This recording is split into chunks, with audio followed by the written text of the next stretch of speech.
here's an interesting top tip for you.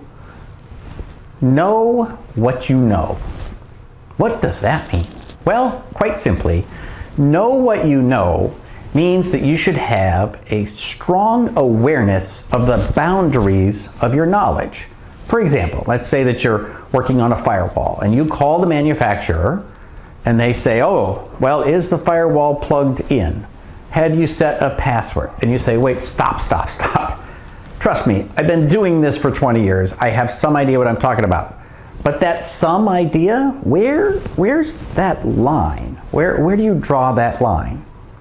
It's very important that you always talk to someone who knows more than you about the problem you're trying to solve. So quickly assess if your knowledge is here, but the person you're talking to's knowledge is up there, then be humble, shut up, listen to them, learn what you can about that system. But if your knowledge is up here and the person you're talking to's knowledge is down here, then you say, look, I need to be escalated quickly, right? I know what I'm doing here.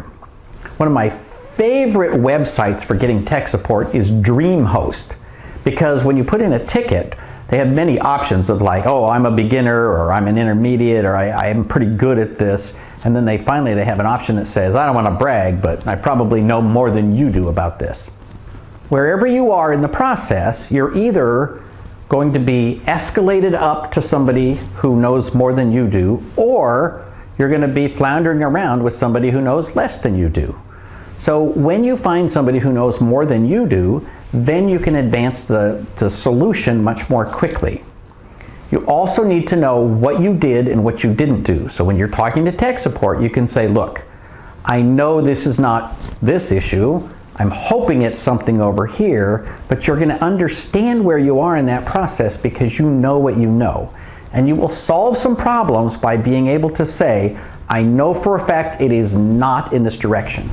But if you don't know for a fact, if you just have a really strong feeling, if you kind of hope it's not that, that's not the same.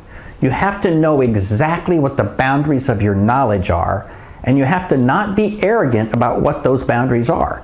You will solve problems much more quickly if you understand the limits of your own knowledge.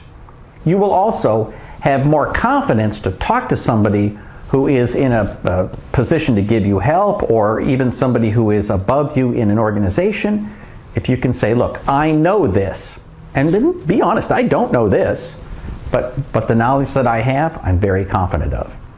In both your personal and your professional life, knowing what you know and the limits of your knowledge will serve you well. For Small Biz Thoughts, this is Carl Polachuk wishing you all the best in your managed service business.